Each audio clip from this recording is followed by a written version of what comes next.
जैसा कि वो कहा था कि मुल्तान चलेंगे, तो मुल्तान हम पहुंच गए हैं। तो आज है जी वेडनेसडे और फ्राइडे को यहाँ पे एक मार्केट लगती है बर्ड्स की। तो वहाँ इंशाल्लाह चलेंगे, उसको एक्सप्लोर करेंगे, वहाँ पे प्राइसेस वगैरह क्या चल रही हैं वो सब कुछ हम देखेंगे। तो उसके अलावा काम तो करने को यहाँ पे है नहीं, तो सोचा कि किसी परिंदे की ओर बना लेते हैं।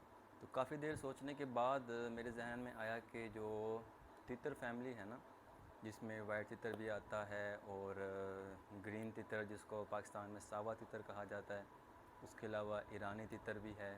और सिंध में क्योंकि तितर काफ़ी तादाद में आते हैं जो वाइल्ड होते हैं, तो सिंधी तितर भी होता है, उसका साइज़ भी ज़रा बड़ा होता है, तो वो मैंने कभी रखा तो नहीं है। उसके अलावा एक वाइट तितर पाकिस्तान में कुछ अर्सा पहले से काफ़ी मशहूर है। तो जो वाइट तितर है उसकी प्राइसेस तकरीबन 20,000 से 25,000 तक आपको एक अच्छा और सेहतमंद पेयर मिल जाता है। और उसके अलावा ये जो सावा तितर हो गया, मीन्स ग्रीन तितर, और इसी में सावा तितर के अंदर एक ब्राउन तितर भी होता है, यानी कि सावा जिसमें ज़रा ब्राउन कलर थोड़ा डार्क हो जाता है उसको हम कह देते हैं कि ये सावा तितर है, यानी ग्रीन तितर है। उसके अलावा जिसका कलर ज़रा लाइट होता है उसको हम कह देते हैं कि ये दक्कनी तितर है। होते दोनों ही दक्कनी है वैसे।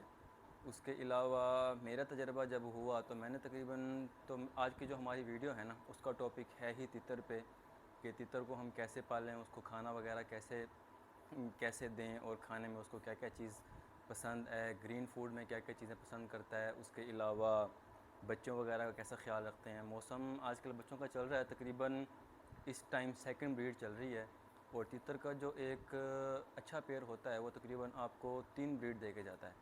उसके लिए अगर आप उसका ख्याल वगैरह अच्छा करते हैं, उसे खाना वगैरह अच्छा देते हैं, टाइम पे पानी देते हैं, टाइम पे उसकी खुराक वगैरह उसको मुहैया करते हैं, उसको ग्रीन फूड देते हैं, तो 3 ब्रीड भी हो जाती हैं और सक्सेसफुल रहती हैं।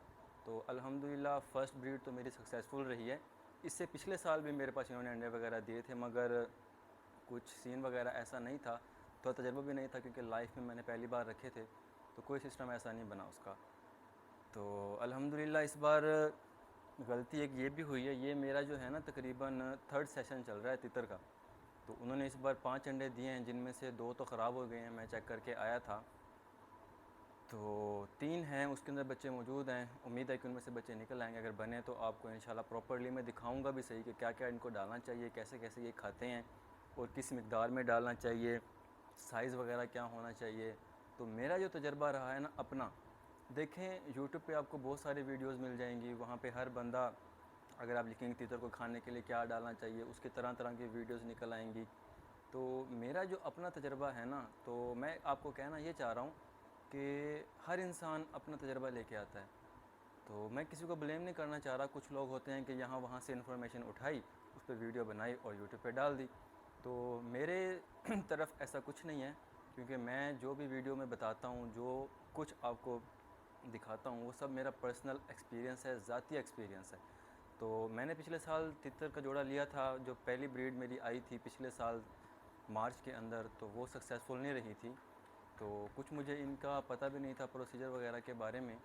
उसके अलावा जो इस साल मेरे पास माशाल्लाह से बहुत अच्छी ब्रीड आई है, तो तकरीबन 7 बच्चे निकले थे। 7 में से 2 बच्चे ज़रा मर गए थे, क्योंकि एक मेरी अपनी गलती थी, एक को मैंने अंडे से जल्दी निकाल दिया था, जल्दबाजी। तो ये आप कभी ना करें, बच्चे को अंडे में से कभी भी ना निकालें। जब ठोर लगती है ना, ठोर मतलब जब अंडे के ऊपर निशान आता है कि बच्चा इसके अंदर से निकल रहा है, तो आप पूरे के पूरे 24 घंटे वेट करेंगे। अगर 24 घंटे के अंदर बच्चा निकल आता है तो ठीक है, उसके बाद आप ख़ुद निकाल सकते हैं, क्योंकि मैंने 24 घंटे के बाद जो निकाला है वो बच्चा ठीक रहा है। जिसको जल्दी निकाल दिया वो नुकसान हो गया। तो उसके अलावा खाने पीने का जो मुझे सबसे बड़ा मसला रहा है, वो सबसे बड़ा मसला मेरे साथ ये हुआ कि मैं इनको खाने के लिए दूँ क्या। तो मैं यूट्यूब पे चला गया, यूट्यूब पे जाके मैंने सर्च वगैरह की, तो वहाँ पे उन्होंने कहा कि इनको खुराक पीस के डालें और खसखस डालें, ऐसा कुछ करें, ऐसे करें, वैसे करें, इनको आप मटके के अंदर डाल दें, ऊपर कपड़ा बांध दें, ये करें वो करें। अगर आप इनको दीमक खाने के लिए डालते हैं तो इनको पानी ना डालें, इनके पाँव सूज जाते हैं, ये है वो। मैं काफ़ी डर गया। तो मेरे एक वाले साहब के दोस्त हैं, उनका काफ़ी तजर्बा है तितर वाली फ़ील्ड में, तो उन्होंने तितर वगैरह रखे हुए हैं काफ़ी सारे, उनके पास काले तितर भी हैं। उन्होंने मुझे कहा नहीं तला बेटा, एक मटका ले आओ, उसके अंदर आप इनको रखो, कपड़ा बांध के रखो, गर्मी में रखो, हवा ना लगे, ये वो। तो ये सब यकीन माने कि फ़ेक एंड बेसलेस आइडियाज़ हैं, ये कुछ भी नहीं है ऐसा। क्योंकि मैंने ख़ुद तजर्बाती तौर पे मैं आपको बता रहा हूँ, अपना एक्सपीरियंस बता रहा हूँ कि ऐसा कोई सिस्टम नहीं है। आपके सामने मैंने मास्टर केज में कूलर लगाया हुआ है, बड़ा कूलर लगाया हुआ है, पानी वाला कूलर है, ठंडी हवा आती है उसमें से। मेरे तितर का जो पिंजरा है ना, सबसे पहला पिंजरा तितर का है जो कूलर के सामने है, कोई मसला भी नहीं होता। आप ये देखें तितर के बच्चे निकल आए ना, तो जो पहला वीक है ना, सबसे पहला वीक, उसके अंदर आप तलाश करें दीमक को। तो दीमक का सबसे बड़ा मसला ये आ जाता है कि सर्दियों में आपको दीमक की भरमार मिलेगी, क्योंकि हर जगह नमी होती है। तो आप कहीं भी लकड़ी को रख देंगे, 3 या 4 दिन के बाद उसमें दीमक लग जाएगी। तो कहने का मतलब मेरा ये है कि गर्मियों में नमी नहीं होती, ज़मीन वगैरह सारी खुश्क हो जाती है, लकड़ियाँ बिल्कुल ड्राई होती हैं, तो दीमक वहाँ नहीं लगती। तो एक सिंपल सा तरीका है, अगर आपके घर कहीं कच्ची जगह है और आसपास के नलका है, तो ओबियसली वो जगह हमेशा नम रहेगी, गीली रहेगी, तो आप वहाँ पे लकड़ियाँ वगैरह बिछा दें। या फिर अगर ऐसा कोई सिस्टम नहीं है तो आप ऐसा करें कि लकड़ियों के आप पीसेस ले लें, तकरीबन 2-2 फुट के ले लें, 1-1 फुट के ले लें, या जो होटल वगैरह में यूज़ होता है जिसे गुटका कहते हैं वो ले लें।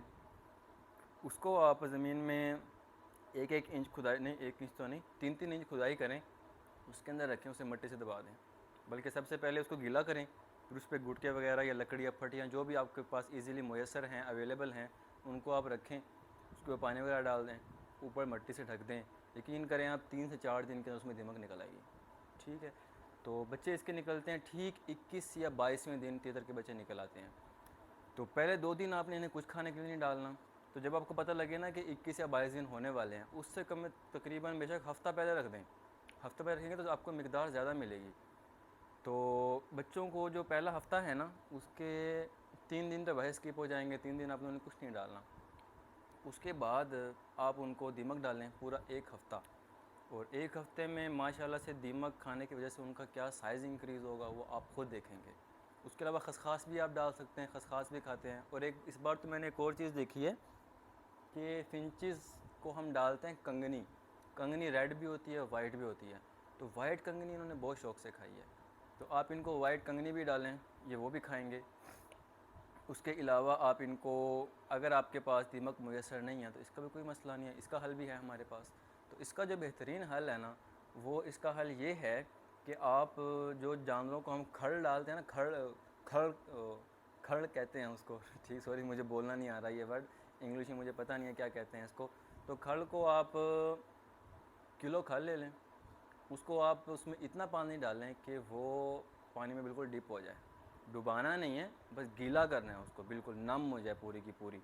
उसके बाद उसको किसी बर्तन, खुले बर्तन में रख के ना, ऐसी जगह पे रख दें जहाँ पे उनके फ्लाइज, मीन, मक्खियाँ वगैरह बैठें। तो तकरीबन 4 से 5 दिन के बाद इसके अंदर कीड़े खुद ब खुद बनने शुरू हो जाएंगे। वो आप डालें अपने, तो अपने तितर के बच्चों को, अल्हम्दुलिल्लाह आपके बच्चों का साइज़ बहुत अच्छा होगा। सबसे जो मुश्किल मरहला है ना, वो इनका 1.5 हफ़्ते का है, पहला 1.5 से 2 हफ़्ते।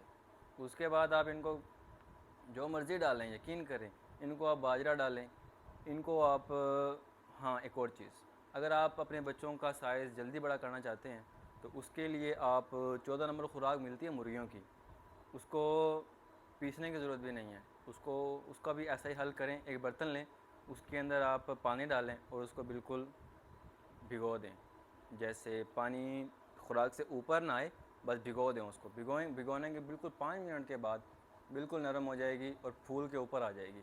उसको आप अच्छी तरह से रब करें, उसको बारीक करें बिल्कुल, और उनको डाल दें। बच्चे बहुत ही ज़्यादा शौक़ से खाएंगे। ये मैंने अपने बच्चों को खिलाया तितर के, और माशाल्लाह से बेहतरीन मेरा तजर्बा रहा है।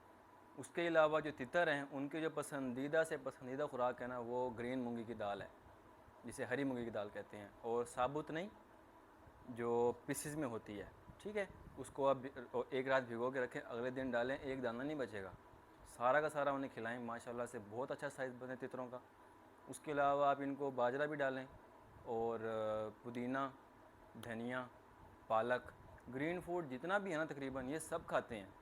उसके अलावा मैंने अपनी एक ख़ुद से खुराक बनाई हुई है, वो ये है कि जो मेरे तोते हैं ना, जिनमें डायमंड डव और लव बर्ड, ये दाना बहुत वेस्ट करते हैं, जो नीचे गिरता है दाना वो मैं इनको डालना पसंद नहीं करता, साफ़ करके डालना भी पसंद नहीं करता, क्योंकि उसमें कहीं ना कहीं तो गंद होता ही है ना। तो सिंपल सा हल है इसका, वो दाना सारा उठाएं। ये मेरा अपना ज़ाती तजर्बा है और ख़ुद का बनाया हुआ है, शायद कोई और भी करता हो ये सिस्टम। तो आप उसको कहीं भी आसपास कोई तसला ले लें, उसमें मिट्टी डाल दें, मिट्टी को बराबर करके उसके ऊपर वही दाना सारा का सारा डाल दें।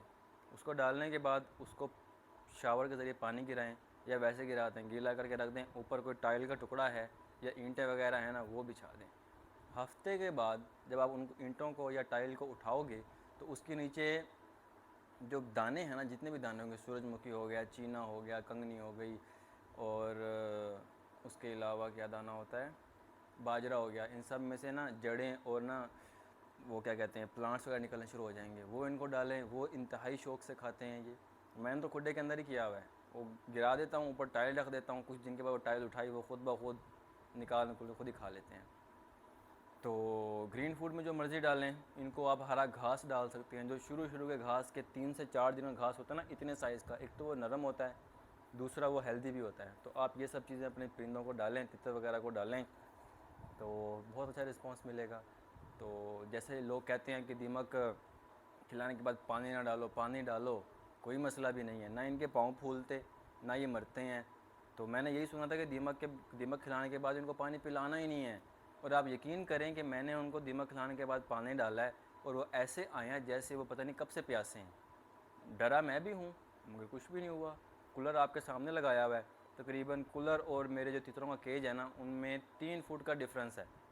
ठीक है, ठंडे माहौल में रहते हैं सारा दिन, डेली उनकी मिट्टी में गीली करता हूँ, उनमें नहाते भी हैं, बच्चे भी नहाते हैं, वो ख़ुद बड़े भी नहाते हैं, और माशाल्लाह से कोई मसला भी नहीं है। ठंडी हवा के अंदर है, इतने से बच्चे थे, इतने से, तब से मैंने कूलर लगाया हुआ है, कोई मसला भी नहीं है। तो ये है जी मेरा ख़ुद का एक्सपीरियंस। उम्मीद करता हूँ कि आज की वीडियो आपके लिए मुफीद साबित होगी, और ये मेरा एक्सपीरियंस है। उम्मीद है कि आप सबको इससे फ़ायदा होगा। तो मेरे चैनल को रीच बहुत अच्छी मिल रही है, ये सब आपके मेरे यूट्यूब चैनल पसंद करने से है। तो यूट्यूब खुद कह रहा है कि लोग आपके वीडियो पसंद कर रहे हैं, तो इसमें सबसे बड़ा जो किरदार है वो आपका है कि आप मेरी वीडियोस को पसंद कर रहे हैं, लाइक कर रहे हैं, कमेंट्स कर रहे हैं। तो मैं आपसे रिक्वेस्ट करता हूं कि आप मेरी वीडियो को लाइक करें, सपोर्ट करें, सब्सक्राइब करें। तो इंशाल्लाह मैं अपनी पूरी कोशिश करूंगा कि इस चैनल पे मैं अपना सारा का सारा एक्सपीरियंस लेके आऊं, क्योंकि मेरा एक्सपीरियंस 5 साल 10 साल पुराना नहीं है। मैं जब 3 क्लास में था तब से मेरा शौक़ है, और रखने की परमिशन नहीं थी तो हमारा बिज़नेस है किताबों का, वो भी आपको मैं एक दिन दिखाऊंगा इंशाल्लाह। 1986 से है, क्लूरकोट सिटी के अंदर है, डिस्ट्रिक्ट बखर है हमारा, और तब से है। तो मैंने उस छत पे भी रखे हैं, चूज़े रखे। तो वीडियो हमारी ज़रा लंबी हो जाएगी, इस पे भी मैं आपको डिटेल वीडियो बनाऊंगा कि मेरा ऑल एक्सपीरियंस कैसा रहा। तो काफ़ी फ्रॉड वगैरह भी हुए। तो इंशाल्लाह मैं एक वीडियो लेके आने वाला हूँ न्यू कॉमर्स के ऊपर, कि न्यू कॉमर्स को क्या क्या मुश्किलात का सामना होता है बर्ड्स वगैरह परचेज़ करने में। तो मुझे जिन जिन मुश्किलात का सामना करना पड़ा है, तो मैं पूरी कोशिश करूँगा कि आपको गाइड करूँ कि उन मुश्किलात का सामना आपको ना करना पड़े। मेरी जो वीडियो है वो स्क्रिप्टेड नहीं होती, क्योंकि मेरा माशाल्लाह से एक्सपीरियंस इतना है कि मुझे कुछ सर्च करने की, कुछ देखने की ज़रूरत ही नहीं है। उम्मीद करता हूँ आपको आज की वीडियो अच्छी लगेगी। लाइक एंड सब्सक्राइब करना मत भूलिएगा। अपनी दुआओं में याद रखिएगा। अल्लाह हाफिज़।